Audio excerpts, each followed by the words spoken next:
What if the secret to a lasting relationship is not finding the perfect person, but understanding the emotional pattern you bring into love? Some people chase affection, others run from it. Some overthink every silence, while others shut down when things get too intense. Attachment theory reveals why this happens, and how safety, trust, and emotional habits shape the way we love. The first thing is this: lasting relationships are built on emotional safety, not constant excitement. At the beginning, attraction can feel intense. Messages feel addictive. Every meeting feels full of possibility. The mind turns the other person into a mystery, and the body reads uncertainty as passion. But long-term love cannot survive only on emotional highs. Eventually, the relationship needs something deeper, the feeling that you can be yourself without constantly fearing rejection. This is one of the biggest lessons of attachment theory. Secure attachment is not boring. It is peaceful. It is the feeling of knowing that disagreements do not mean abandonment. It is knowing that silence does not always mean loss of interest. It is knowing that your partner can be upset and still love you. Many people mistake chaos for passion because chaos activates the nervous system. The anxiety, the waiting, the mixed signals, the emotional distance followed by sudden affection, all of that can feel intense. But intensity is not the same as intimacy. A lasting relationship usually feels less like a roller coaster and more like a safe home. Not perfect, not emotionless, not always easy, but stable enough that both people can grow without constantly protecting themselves.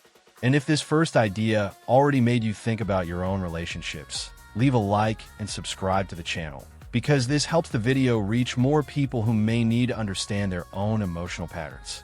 The second thing is that your attachment style often appears most clearly when you feel threatened. When everything is going well, many people look secure. They are calm, loving, funny, and generous. But attachment patterns are revealed when something feels uncertain. A delayed reply, a colder tone, a disagreement, a change in routine, a partner needing space. In these moments, the anxious person may feel panic. They may think something is wrong. They're losing interest. I need to fix this now. So they send more messages, ask for reassurance, analyze every word, or try to pull the other person closer. The avoidant person may feel trapped. They may think, this is too much. I need distance. I need to breathe. So they withdraw, become quiet, focus on work, minimize feelings, or act like the issue is not important. The secure person is not emotionless. They can feel hurt, worried, or frustrated too. But they usually have a stronger ability to stay connected without becoming overwhelmed.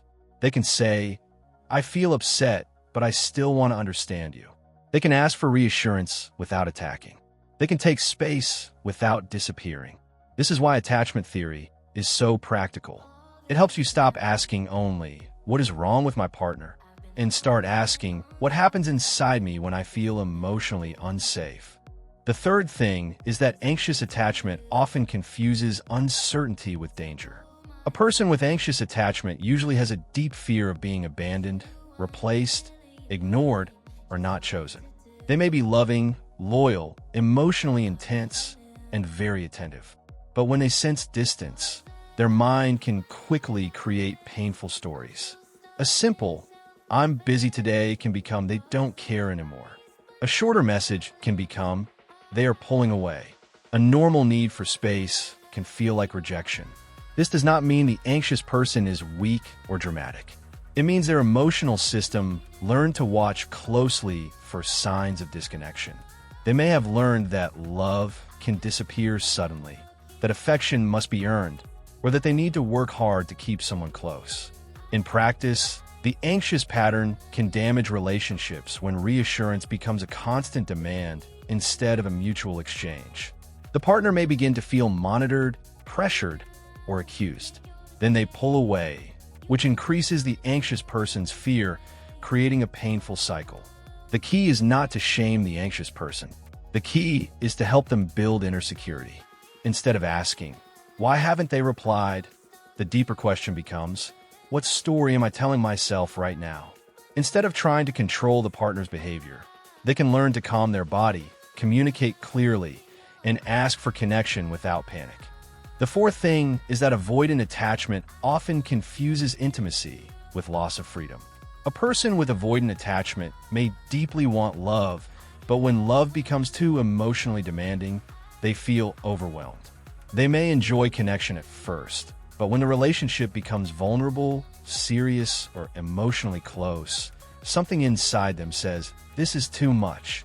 They may pull away not because they do not care, but because closeness activates discomfort. They may have learned early that needing others is risky, that emotions are inconvenient, or that independence is the safest way to survive. In relationships, avoidant attachment can appear as emotional distance, difficulty expressing feelings, discomfort with deep conversations, or a tendency to minimize problems. They may say things like, "You're overreacting, I don't want drama," or "I just need space," when the real message underneath is, "I don't know how to stay connected when emotions get intense." The danger is that avoidance can look like strength, but sometimes it is protection. The avoidant person may seem calm, rational, and independent, but inside, they may be shutting down to avoid feeling vulnerable.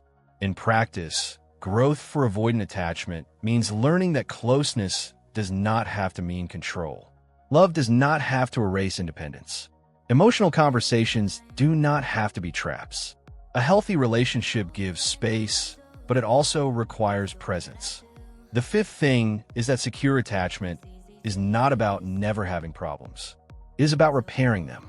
Many people imagine a healthy relationship as one where nobody fights, nobody gets insecure, and nobody makes mistakes. But that is not real. Even strong couples misunderstand each other. They say things badly. They get tired. They become defensive. They hurt each other unintentionally. The difference is repair. In secure relationships, conflict is not treated as the end of love. It is treated as something to understand and repair. A secure couple can say, "That hurt me," without turning it into a war. They can apologize without feeling humiliated. They can listen without immediately defending themselves. Repair is one of the greatest secrets of lasting love. Because the question is not, will we ever hurt each other? The real question is, what do we do after it happens? Some relationships break, not because of the first wound, but because of the lack of repair afterward. Silence becomes punishment. Distance becomes revenge. Pride becomes more important than connection. Secure attachment in practice sounds like, "I want to understand what happened. I'm sorry for how I said that. I need a moment, but I am not leaving. We are on the same team, even when we disagree." That phrase, "we are on the same team," may be one of the most powerful mindsets in love. The sixth thing is that your partner is not responsible for healing everything in you, but they can help you feel safer. This is a delicate truth. In relationships, people often swing between two extremes. One extreme says, "My partner must fix all my wounds." The other says, "I should need nothing from anyone." Both are incomplete. A healthy relationship does not mean your partner becomes a therapist, parent, or emotional rescue system, but also does not mean you must handle everything alone. Human beings are wired for connection. A loving partner can help regulate your nervous system. Their consistency can teach your body that love does not always disappear. Their patience can help you practice trust. Their honesty can help you stop guessing. Their presence can make vulnerability feel less dangerous. But they cannot do all the work for you. If you have anxious attachment, your partner's reassurance may help, but you also need to build self-trust. If you have avoidant attachment, your partner's patience may help, but you also need to practice emotional openness. The strongest relationships are not built by two perfect people. They are built by two people willing to become more aware of their patterns.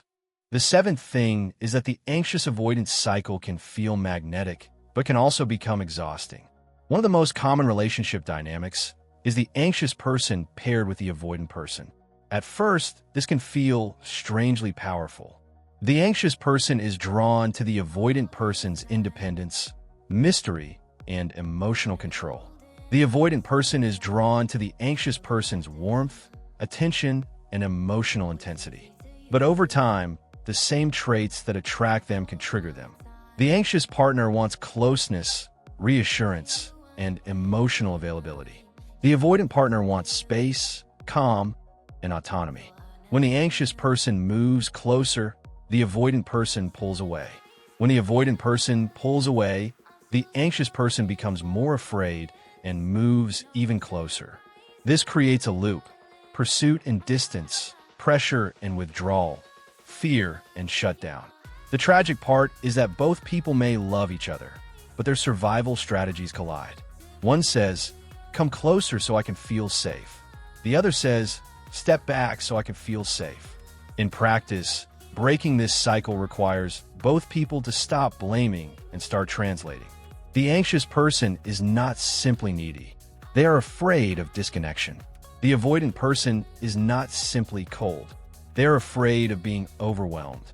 When both people understand the fear underneath the behavior, the relationship has a chance to change. The eighth thing is that healthy communication is not just saying what you feel. It is saying it in a way the relationship can survive. Many people believe honesty means saying every emotion exactly as it appears. But raw emotion can become accusation. "You never care about me. You always disappear. You are too sensitive. You are suffocating me." These phrases may come from pain, but they often create more defense. Attachment-aware communication is different. It tries to express the need without attacking the person.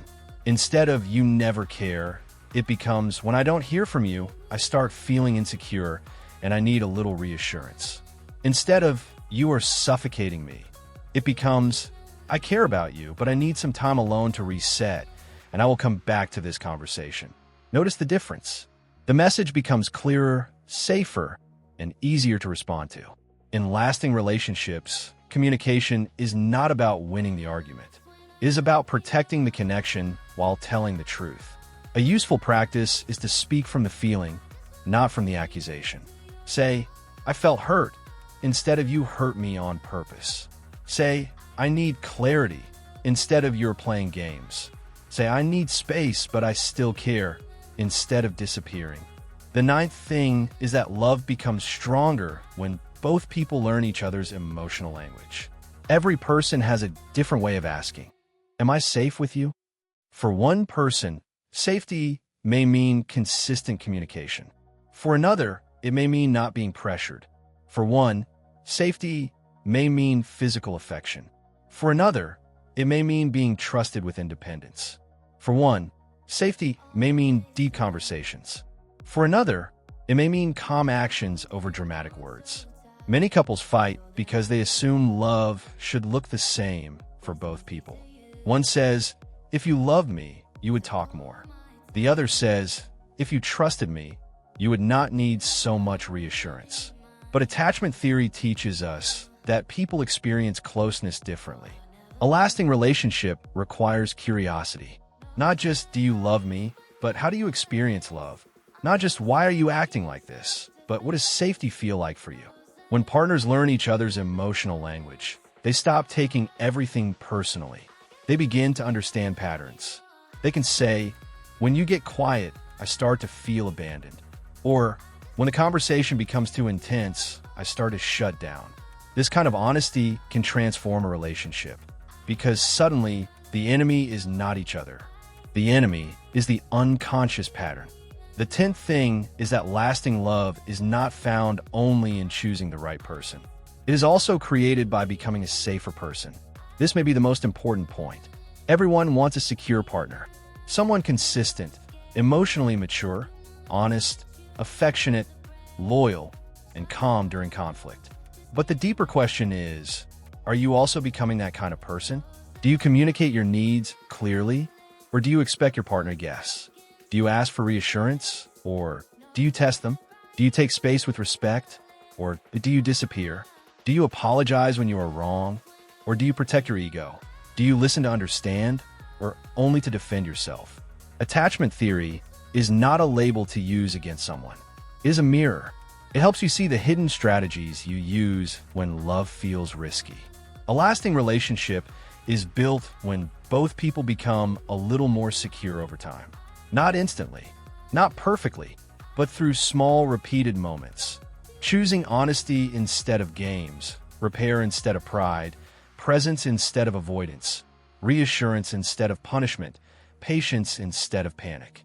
The real secret of lasting relationships is not that secure people never feel fear, is that they do not let fear control the entire relationship. They can feel insecure and still communicate with respect. They can feel overwhelmed and still remain kind. They can disagree and still protect the bond. They can love without turning love into a battlefield.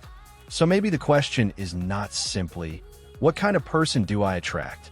Maybe the deeper question is, what kind of love does my nervous system believe is normal? Because sometimes we do not chase what is healthy. We chase what is familiar. We repeat emotional patterns until we become conscious enough to change them. And that is the hopeful part. Attachment patterns are powerful, but they are not prison sentences. With awareness, practice, honest communication, and sometimes professional support, people can become more secure. Relationships can become calmer. Love can become less about fear and more about trust. A lasting relationship is not one where two people never trigger each other. It is one where both people learn to recognize the trigger, understand the wound, and choose connection with more maturity than before. So before you judge your past relationships, ask yourself, was it really a lack of love, or was it two attachment systems trying to protect themselves in opposite ways? If this video helped you understand relationships in a new way, leave a like, subscribe to the channel, and share it with someone who needs to hear this. And now I want to ask you, which attachment pattern do you recognize the most in yourself or in people around you? Anxious, avoidant, secure, or a mix of them? Write your answer in the comments, because your experience may help someone else understand their own story.